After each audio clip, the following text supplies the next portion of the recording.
Hi guys, કેમ છો બધા? મજામાં તો છો ને?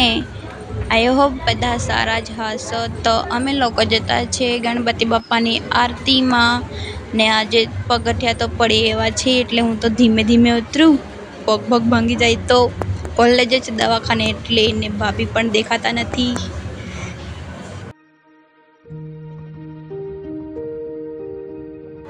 ગાઈસ, આરતી તો પૂરી થઈ ગઈ ને અમે લોકો તો પહોંચ્યા પ્રસાદના ટાઈમે. તો વાંધો નહીં, પ્રસાદ જ ખાઈ લઈએ. હવે થશે ગણપતિ બાપાનું વિસર્જન. તો હવે તો ગણપતિ બાપા જતા રહેશે તો બધા દર્શન કરી લો ગણપતિ બાપાનું. હવે આખી સોસાયટીમાં ફરકશે ગણપતિ બાપાને, પછી થશે અમારા ગણપતિ બાપાનું વિસર્જન. ને મને લાગી ભૂખ તો મેં ખાધી કાકડી, કેમ કે કાકડી વધારે ભાવે. મળીએ આપણે નેક્સ્ટ વિડીયોમાં ગાઈસ, બાય બાય.